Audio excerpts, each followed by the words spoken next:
Hello, hello. Sorry about that. Stepped away for half a moment, and lo and behold, the counter said, "Hey, you're supposed to be starting right now." Hope you had a fantastic Thanksgiving. If you're with us here in the United States, a nice little break over here for us. Kind of a funky, strange one given the pandemic, but hey, you know what? New World Order, right? Aaron, Jason, looks like you're with us. Fantastic.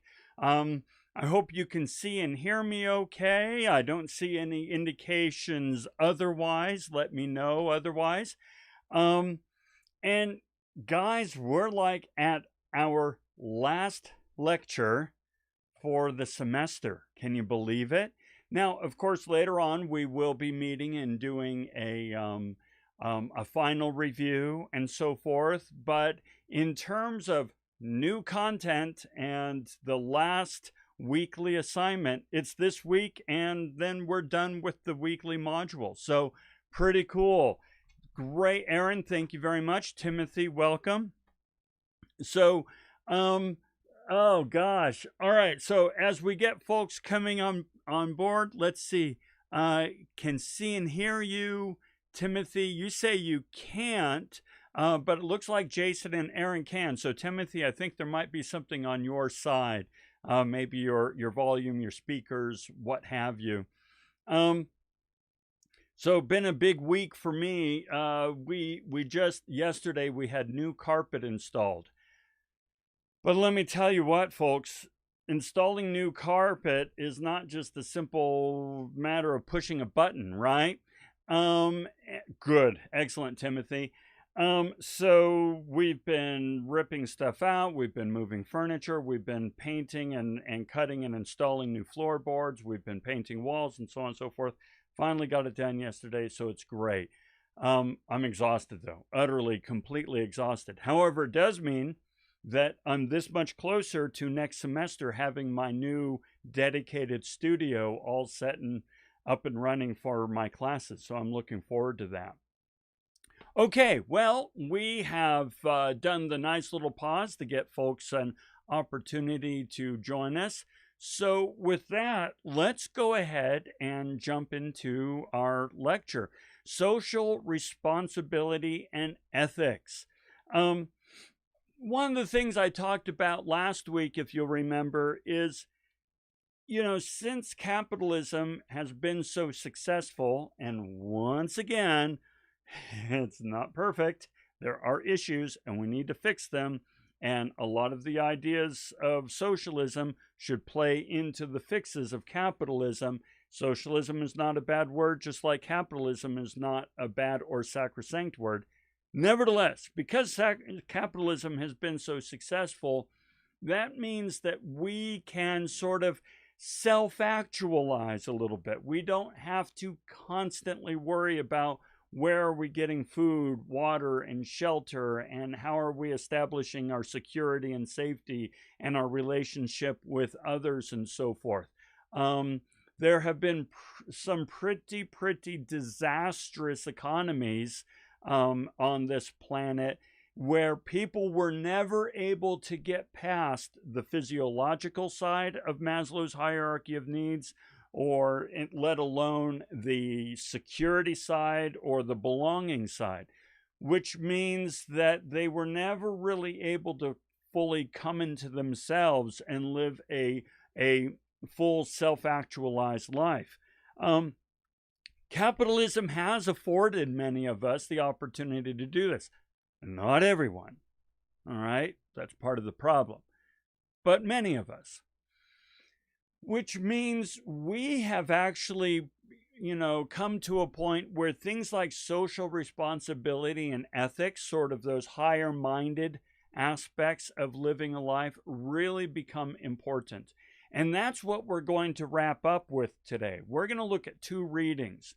We're going to look at Jacob Needleman, philosopher and ethicist, and then we're going to be looking at Rockefeller Jr., all right? And that will really help us wrap up this whole series that we've done about the beginnings of business all the way to, what we think about today. All right. So with that, Let's do this. All right, we're going to start with Jacob Needleman. I think I said Joseph before. It's Jacob Needleman. This was an interview that he did with Bill Moyers. Now, for those of you not of my generation, Bill Moyers was a PBS, public broadcast system, PBS back before there was cable and streaming and so on and so forth. PBS is still around, but back in my day, that was like your only conduit into really good, solid educational TV. Bill Moyers would interview folks and so forth, and just absolutely incredible. And Needleman was one of his interviews. So we're going to basically read some of the things that he talked about. But what I first want to do is I want to set the stage a little bit, because Needleman is going to talk about the ethics of money. All right.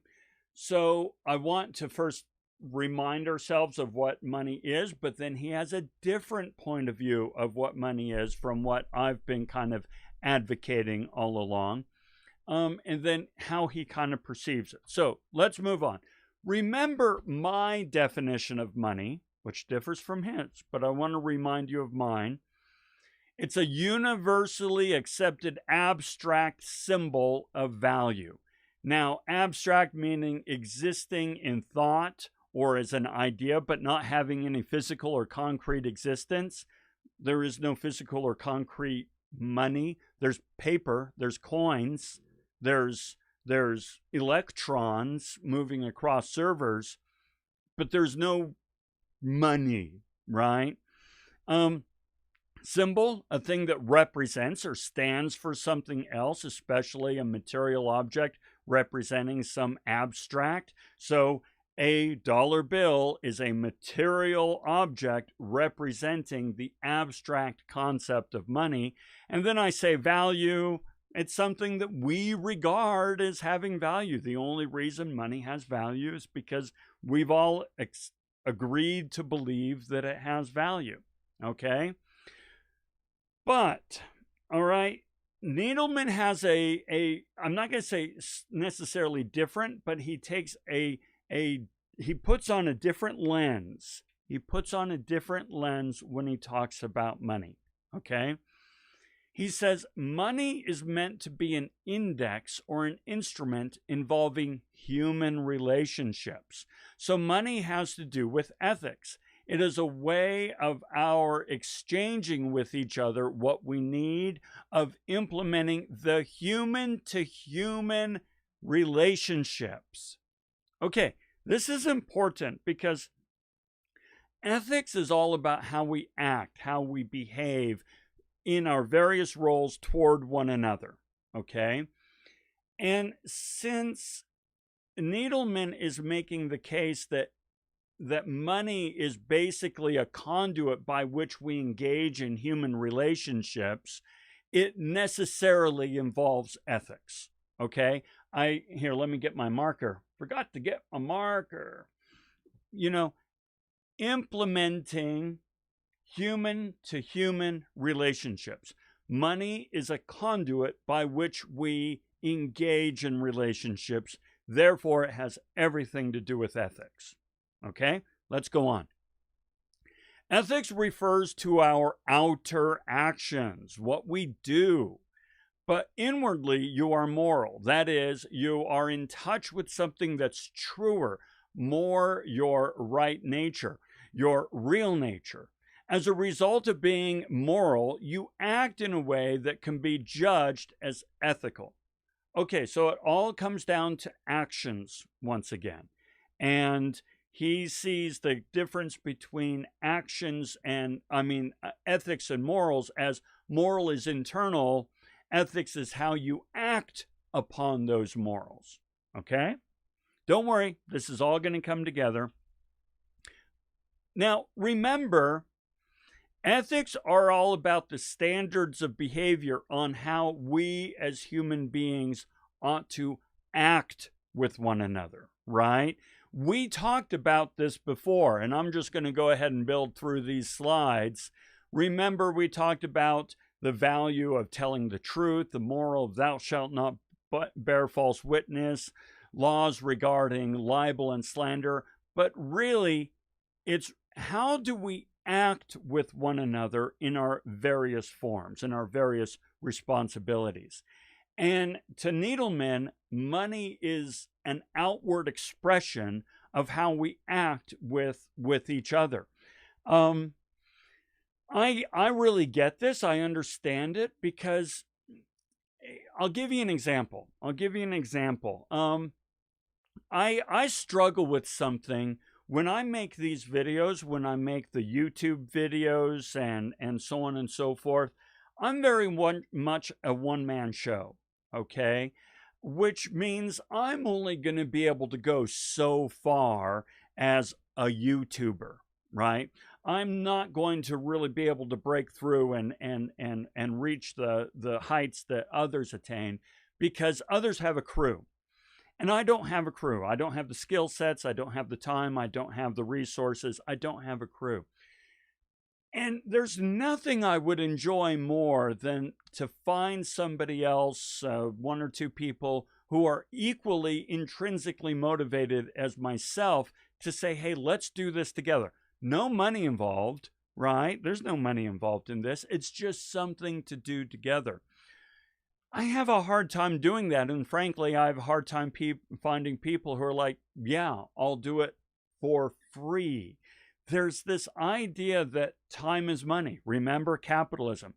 Time is money. It's how we measure our value, and it's how we measure the investment of our time. Therefore, if I'm not getting anything out of it that has immediate value or future value, why am I doing it? And so what ends up happening is my relationship with others when it comes to YouTube and so forth starts to take on kind of this monetary sense.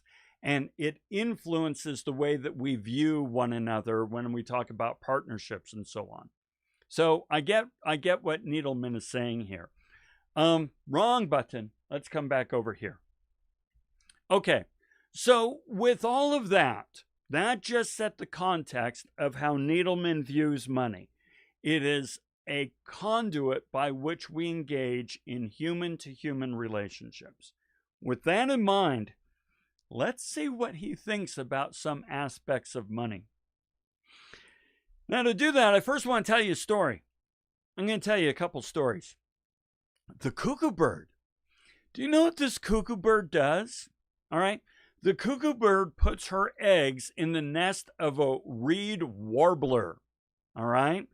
When the cuckoo chick hatches, it ejects the warbler eggs and chows down as the warbler's only chick. Okay, so in other words, cuckoo bird comes along, lays her egg in this nest right here of a reed warbler. The cuckoo chick hatches and kicks out all the other eggs, pushes them out. There's some cool videos out there if you want to see how this little newborn chick is pushing out eggs. Well, this mother warbler figures this chick is her chick. She doesn't know any better. And she works double time to feed this enormous thing. Okay? So that's what the cuckoo does. Well, why did I tell you that story? Because this is what Needleman says.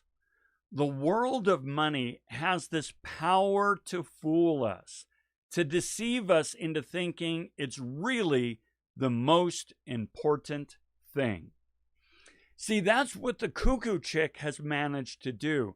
The cuckoo chick has fooled the reed warbler mother into thinking that it is the most important thing, its progeny, when in fact it's not its progeny at all.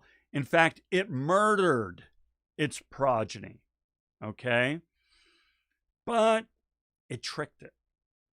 So here's the question I want to ask you, and this will take us to start getting some engagement points here.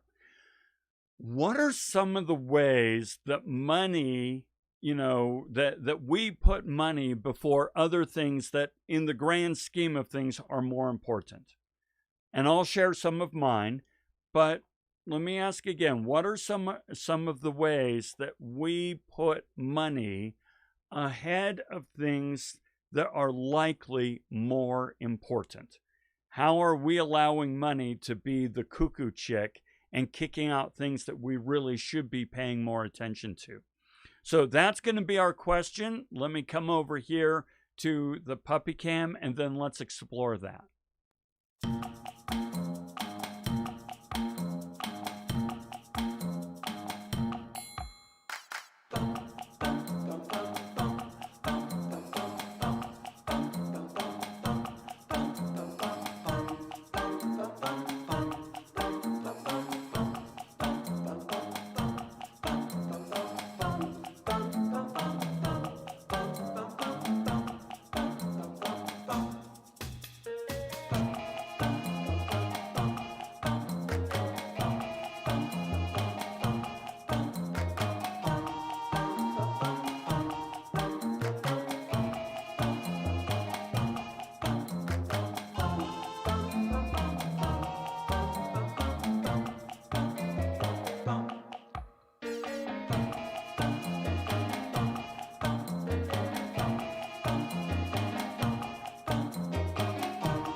All right, let's come back and take a look at some of these. Looking really good. And then we'll count up the engagement points here. So Timothy said, buy the latest and greatest electronics when what you have works perfectly fine. Absolutely. It's where you're starting to, that's blood and sweat that you've put into that. And yet somehow or another, we've managed to convince ourselves we need it. Aaron said, we glamorize overworking at the expense of family and personal time, and we brag about, how we do it. It's a badge of honor to pursue money. It's so true. There's a book I really like out there called Minimalism by McEwen. I forget his first name, Minimalism by McEwen. And I've actually read it a couple of times, and it's all about how to live a not minimalism in the sense of moving to a tiny home, but minimalism in terms of focusing on what's really important and don't get distracted. And I saw a quote by him today that said, burnout is not a badge of honor. And I really like that because, yeah, Aaron, we actually do kind of treat burnout like it's a badge of honor. That is putting money ahead of our health and ahead of our other responsibilities. Mario, as a family man, I find myself doing this because I'm chasing success, money, to be able to provide for my family. Not that I put my family aside completely, but it feels like that because I'm so busy. Mario, you are so right. Okay, you're so right. Here's the thing. We have to provide for our families, right? We have to provide. However, we don't always, and I'm not saying you, I'm not saying me, I'm saying humanity in aggregate, in general. We don't always have a really clear idea in our mind of what providing is. The profit motive tells us it's not enough. We need more. We need more. We need more. And as we discussed before, getting more takes time and energy. And furthermore, once you have more, you have to invest time and energy and money into maintaining that more, which means you have to work all the more. And so, popular culture in the real world is replete with examples of people working 80 to 90-hour weeks and saying, I'm doing it for my family. No, you're not. You're not. You're doing it for you because you've bought this whole thing of capitalism and your family is being neglected. Yeah, it's a hard balance, Mario. I am so with you. Ryan said, we oftentimes will make impulse purchases in order to make ourselves feel good. Yeah, that's more than just surviving, right? Absolutely. Tristan, great to have you with us, Tristan. My brother told me he needs to make more money to be truly happy. I asked him how much money, and he didn't specify. I asked him, how much money do you need to fulfill these desires? I think he's chasing having money for status rather than actually, using his money for practical things or to be happy. Okay, this is exactly what I'm talking about. It's never enough. The profit motive teaches us that it's never enough, and we are always living in arrears of how much we earn. In other words, we always aspire to a lifestyle that is slightly more than what we can afford, and we always push ourselves to get that little bit more. But then once we get it, our lifestyle, increases yet again to make us need more. We confuse money with happiness. Now, mind you, money does provide us the things that can enable us to be happy. So I believe that you will have a greater chance of being happy if you have some level of financial security, if you have food, if you have water, if you have relationships, and so on and so forth. Money can bring these things about, and we're going to actually see Needleman talk about this for a moment. But the problem is we don't fixate on those things. We fixate on the actual money. There's actually a great cartoon series out there, only on DVDs, called VeggieTales. I don't know if you've ever heard of VeggieTales. It's actually a Christian cartoon series, but it is so hilarious. And there's this one episode where the cucumber is talking to the tomato, and the cucumber says, I need more stuff. I need more stuff. I need more stuff. And the tomato says, how much stuff do you need? And the cucumber says, I don't know. How much is there? It's just mind-blowing, right? So yeah, you're absolutely there. Yes. Let's see. Tristan goes on, I believe that happiness is influenced by our circumstances, not determined by. Absolutely. Absolutely. I could not agree more. For myself, I told you I'd share my own. You guys really hit upon the things. I think I put money ahead of things that are really important when I invest a lot in the whole YouTube thing and studios and so forth. In the past, when I worked in the corporate world, I worked insane hours and actually lived abroad for a few months while my family was still here in the US. And at the time, that felt like the right decision. At the time, when I moved to Malaysia and my family stayed here, it felt like I'm doing this for my family. I'm doing this for my family because Intel paid well. They gave me good benefits. They allowed a lot of financial security to take place and so forth. But I think my family would agree that it came at an awfully high family cost for me to move to Malaysia for 3 months while my family was here. It came at a substantial cost. And yet I kept telling myself, I'm doing it for the family. No, if I were really concerned about the family, I'd become a teacher and stay home. Yeah. Okay, very good. Guys, tremendous. All right, so we're going to take this to 6. I don't know how many it was, but awesome comments. Take us up to 8. And real world, those were all real world examples. Okay, all real world examples. All right, fantastic. Fantastic. All right, let's go on. Okay, I'm going to tell you another story. And then we're going to go into a Needleman quote. So, back when I was with Intel, you see this crowd right here? This was the Intel crowd. Right here, this is Penny Bivens. She was my manager, now my business partner, and a faculty member here at Salt Lake Community College. That's me right there, looking all young and so forth. And we had people from Israel, from Singapore, Malaysia, all around the world and so forth.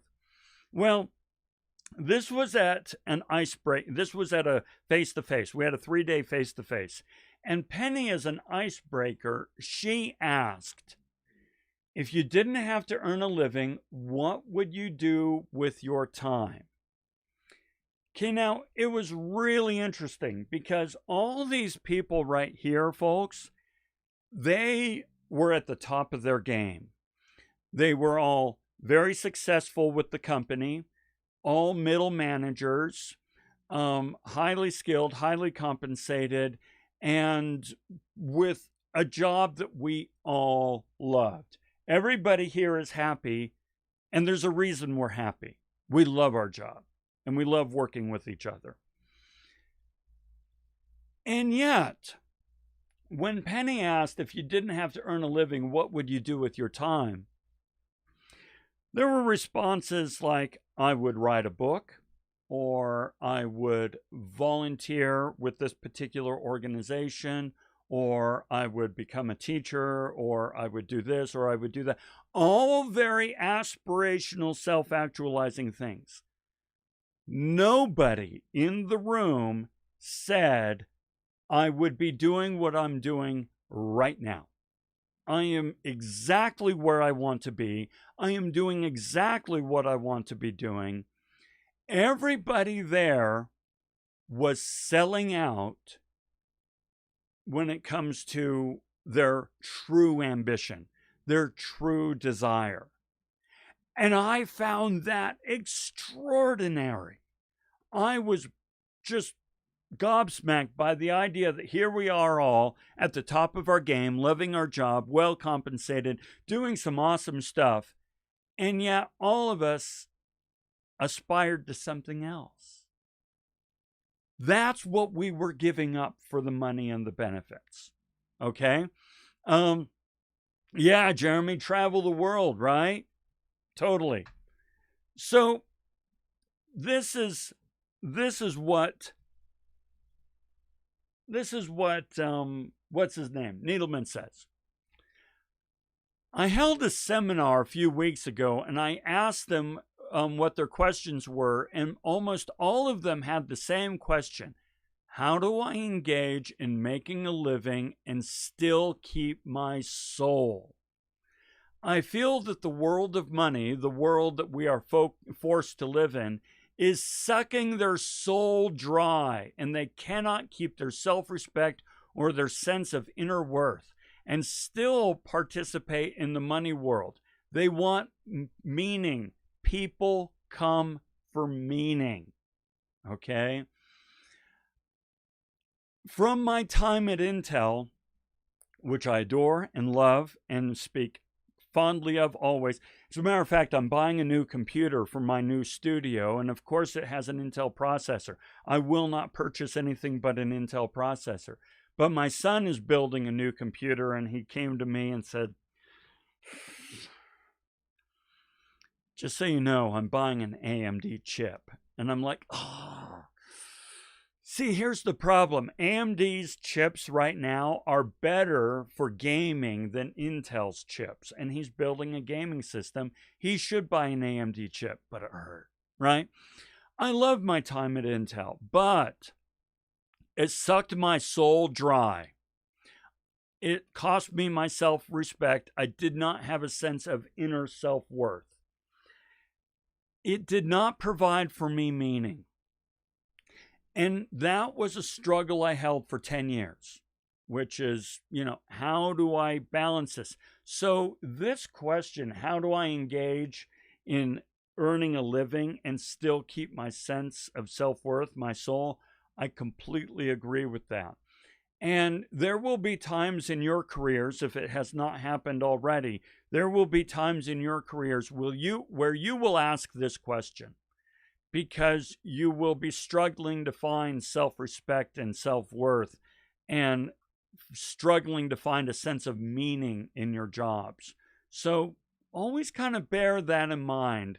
Where are your decisions, your financial decisions, your economic decisions, your work and career decisions, where are they taking you in terms of maintaining your sense of self? Jeremy says, it sounds like they're facing one or two dilemmas: working for the wrong company or living outside their means in debt. It could very well be, but there are others. I believe Intel was a fantastic company. I was not in debt to my eyeballs. Intel was able to help me with that. Everything was good, but it's still draining. All right. So, yeah, all depends. Okay. Drained of intrinsic meaning. Here's another story. Well, I'll tell this story. So I met a guy who wanted to move to the Bay Area to ensure that his first job would pay higher. Okay. Now, he made the reason for this was really good. By the way, sorry.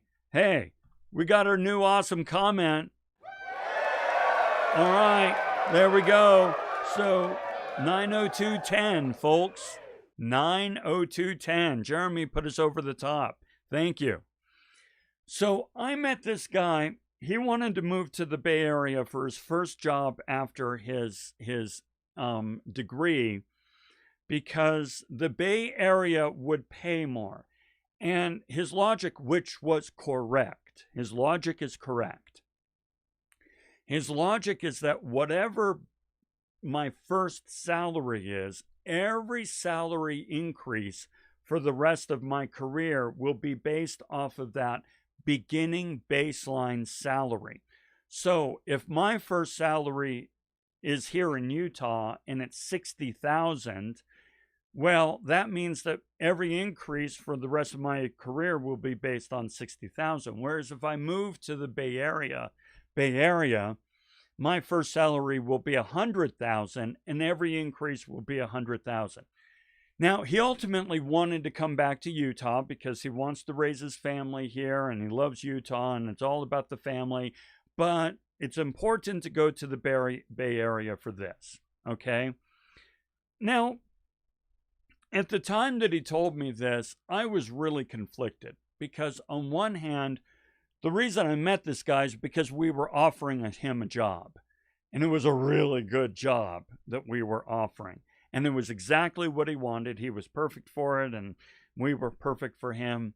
But he was going off here. So I was conflicted because on one hand, his math isn't wrong. Okay? Your first salary does kind of operate as a baseline. However, I felt that what he was doing also was a tremendous cost to his family, to his lifestyle, because at $100,000 in the Bay Area, he and his family would have to live in a closet. I'm not kidding. It's really, really expensive to live there. And I also know from experience that once you make a move, it's really hard to move back. And in fact, he may never be able to move back because who's going to pay him $120 here in Utah, although that is happening. So I kind of felt like he was right, but had misplaced values. Well, here's what, this is what made me think of that. This is one of the things that Needleman says. We want money more than anything else, but the things we're supposed to buy no longer bring us joy. Now, Tristan, this is what made me think of it was either your brother or your brother-in-law, I forget which one, is that, you know, I feel like your brother was focusing on money, not on the things that money affords us. So let's move on, read on with Needleman here. Okay, home, family, education, travel, art, the pursuit of knowledge, all these aspects of human life which money was meant to serve as a means are more and more drained of intrinsic meaning. In other words, Needleman knows that money is important. We need money, obviously. But he feels we need money because we need a home, we need a family, we need education, travel, art, and pursuit of knowledge. However, we're forgetting these things and just focusing on the means rather than the ends. And the only thing left that has any meaning is the means itself, money. Money becomes more vivid, more intense than the experiences it brings us. Okay? So, in other words, we start to measure our success and worth and value as a person not on our education or our traveling or our family or, our exposure to art and pursuit of the higher things. We measure our value based on our bank account. Okay? How much we earn. One of the things I talk about in my book is that, we inhabit many, many roles. You're a father, you're a mother, you're a friend, you're a spouse, you're a child, you're an employee, you're a friend, you're a citizen, you're many, many, many things. But measuring your worth in all those things is really, really difficult. The only way that's easy to measure your worth is as an employee, because they give you a nice quantitative number, a salary. So now you know your worth. All those other things, too hard to figure out. But this one is easy to measure, and therefore we pursue it. We pursue it because we can always measure our worth. So I feel like that's what he's talking about here. He also talks about his view of debt. I won't read this one. It just basically comes down to debt really never had a place in the past, whereas now it becomes something just that we all live in constantly, right? Here's where I do want to take a reading. I find this one very, very interesting. His view on inflation. Now, I'm not an economist, okay?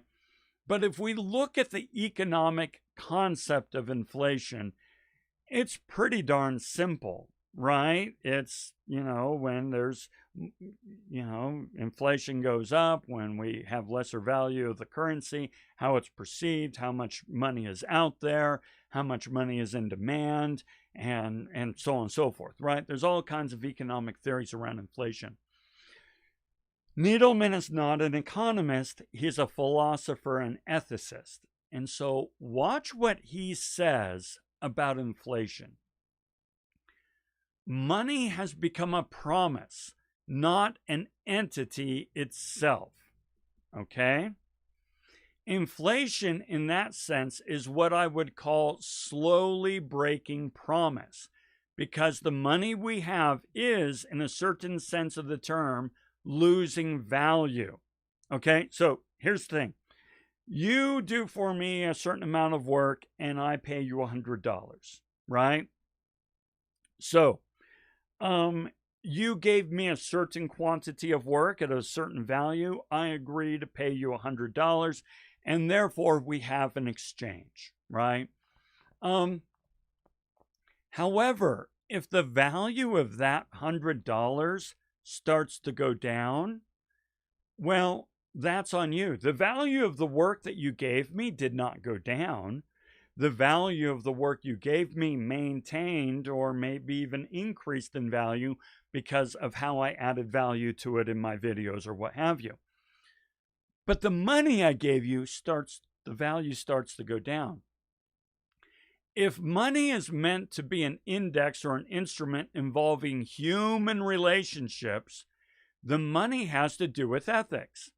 It is a way of exchanging with each other, what we need, implementing the human-to-human relationships. So here's the kicker. So if there's such a thing as inflation or that sort of thing, it means something is wrong in the human relationships. So let me put this in human terms. If you do for me $100 worth of work, I pay you $100, I continue to retain the value of that work that you've done. However, the value of your money is dropping, which means society is breaking a promise to you. It had promised that by doing this kind of work, you would get this kind of value in return. But that value has a limited shelf life. And when you think about this in terms of an entire economy and inflation, then society has ceased to do business in good faith, and is now trying to buy and sell business, knowing full well that what it's paying is going to decrease in value. I know it's a funky concept, right? But I find it fascinating. Jeremy, in the military, we don't get paid our worth, but many stay in because we, love our jobs, comrades. We're looking at the end goal of retirement. Absolutely, right? Absolutely. So long as that promise maintains, right, you'll be in good shape. Very good. Okay. I want to end Needleman with a quote from that great philosopher, Billy Idol. It doesn't matter about money, having it, not having it, or having clothes, not having them. You're still left alone with yourself in the end. At the end of the day, what you have is right up here, right? And your health. And so you can have all the money in the world, but no morals, no ethics, no education, and poor health, and doesn't matter, right? Okay. Now we're going to run through, but don't worry, it's good stuff. Corporation and Industry by John Rockefeller Jr., okay? Now, I'm not going to give you a whole documentary view on John Rockefeller Jr., but I do want to give you just a taste, okay? Extraordinary man, extraordinary. Yeah, no, he's totally a philosopher, Ryan. Absolutely. Extraordinary man, Rockefeller Jr., obviously the son of Rockefeller Sr. Now, Rockefeller Sr. was one of the robber barons, one of the great tycoons of industry, made his money, I guess, in steel and fuel and I forget what, right? But Rockefeller Sr. was hard-nosed capitalist, robber baron, you name it, right? And he actually has many quotes. He felt very strongly that the reason he was so successful is because God wanted him to be successful. And so he felt very entitled to his earnings because he was living righteously, he worked hard for them, and capitalism, and yada, yada, yada. Well, Rockefeller Jr. came along, this guy, and said, you know what? We have really made a lot of money off of the backs of a lot of people. And so Rockefeller Jr., his legacy is more that of a philanthropist than of a tycoon. Sure, he made money. He ran the Rockefeller Empire. He did just fine, thank you very much. But I would say he spent the vast majority of his time in figuring out how to give away his money rather than how to earn it. They had so much money, and the whole machine just kept making money that it became a full-time job of a whole army of people to figure out how to give it away. And so Rockefeller Jr. felt this very, very strongly. And so all the grants and foundations and endowments and so forth with the Rockefeller name on it, it's because of this guy.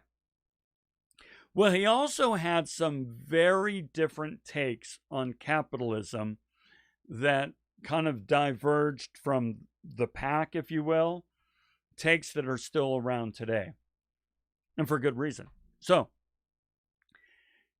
he really felt that there were 4 parties to industry. Now, in the past, and you guys are going to hear, you know this because you've been following these lectures the whole time, right? You know that in the past, it was all about capital, management, and labor. Capital, meaning the land, the factories, the money to invest it, and so forth. Management being the leadership, the Cliffords, and so forth. And labor, this is Mike Lefebvre, right? This is all capitalism concerned itself about. But Rockefeller said, well, there's a 4th one, community. Okay, community. So let's read what he says here. And this is from the reading.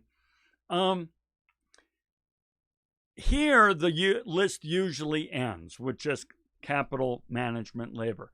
The 4th party, namely community, whose interest is vital and in the last analysis controlling, is all too often ignored.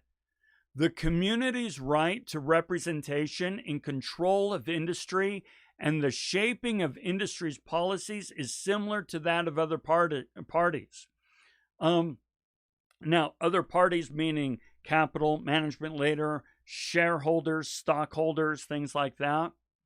Were it not for the community's contribution in maintaining law and order, providing agencies of transportation and communication, in furnishing systems of money and credit and rendering of services, all involving continuous outlays, the operation of capital management and labor would be enormously hampered, if not rendered, impossible. In other words, the community is investing gobs and gobs of money and capital into the system. Community provides security and roads and communication and law and order, all this stuff you and I paid for, and we sustain and uphold, okay? Therefore, all these things are necessary for you, dear businessman or woman, to be in business, for industry to take place. So don't go off and say, oh, industry, we've done it all ourselves, without realizing everything that the community has invested. We had this conversation before in the past. I asked, name something that you've done on your own, that you did with no help whatsoever. And you can't, because none of us have ever accomplished anything without the help of others. We are 100% beholden to the community for our accomplishments, okay? And so he's saying the same thing here, right? The community, therefore, furthermore, is the consumer of the product of the industry and the money which pays for the product and so on and so forth, right? So he says, folks, we have to include the community, all right? We had some other comments here, some agreements and so forth. Jeremy says, look at the Huntsmans and the Millers. They have so much money and they give it back to the community. They do so because they worked hard and were innovative. So, yeah. So you know what? Real world example. And The Huntsmans and the Millers are great examples of what we're talking about here. The Huntsmans and the Millers did make a lot of money. Oh, they made a lot of money. And right now it's what's Mrs. Miller's name? I forget her first name. Her full-time job, pretty much her whole life, has been giving it away. I'm not kidding. Okay, she has a whole foundation. She has a whole staff of people whose job is to give the money away. Huntsman, the same way. I mean, they can't give the money away fast enough. And they've done it for fantastic causes. Gail Miller, thank you, Jaime. Gail Miller, right? Very good. Okay. So excellent. So yeah, we see this happening today. So Rockefeller Jr. is all about the community. All about the community. Ryan, I met her at a friend's auto shop where their son was getting the car tuned. She paid for everything. She pays for everything. I love it. I love it. Okay. So one of the purposes of industry that Rockefeller Jr. held near and dear is the purpose of industry is to distribute goods equally among individuals, specifically the employees. Now, here's the thing. Industry, for the most part, says it's all about making a profit, especially for shareholders. Profit for shareholders. And if you follow the philosophies of Millard Friedman, that's what he's all about. Is maximize wealth for the stockholders. But Rockefeller Jr. has a different take. He says, listen, shareholders, stockholders, they're absolutely important. You bet. Management, you bet. Profit, you bet.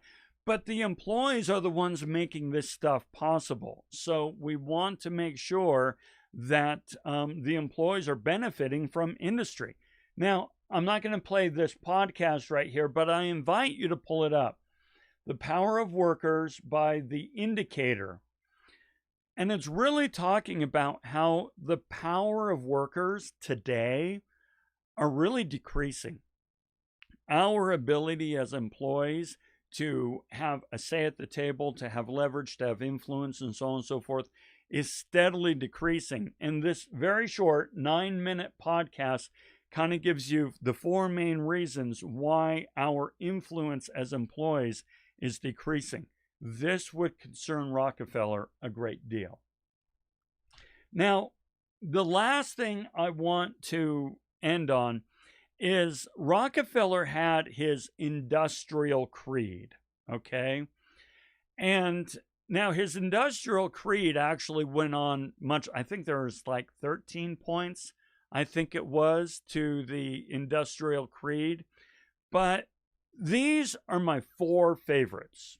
So I want to read through these 4 favorites. The first one here, number 2. I believe the community is an essential party to industry and that we should have adequate representation as with the other parties. So we read through that.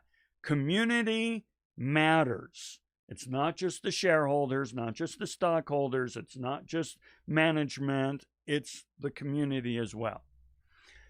Number 3 here, I believe that the purpose of industry is as much to advance social well-being as material prosperity.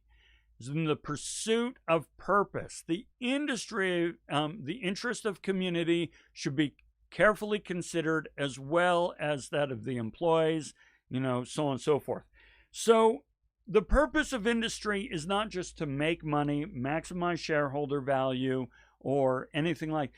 The purpose of industry is material prosperity for everyone, including the community, including, the employees, material prosperity. Number 4, I believe that every man is entitled to an opportunity to earn a living, fair wages to reasonable hours of work, and prosperous conditions, a decent home, so on and so forth. An opportunity to earn. Now, mind you, this is not the same as the right to a livable wage. It's the right to the opportunity to earn a livable wage, which means, it doesn't matter, union, non-union, so on and so forth. He wanted equal access to work in all ways. And then number 5, I believe that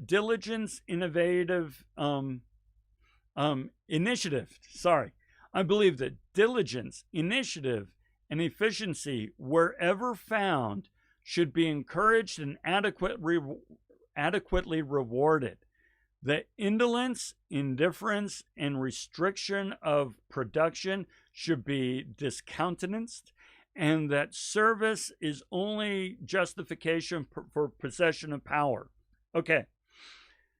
So this goes both ways, right? Obviously, initiative and diligence.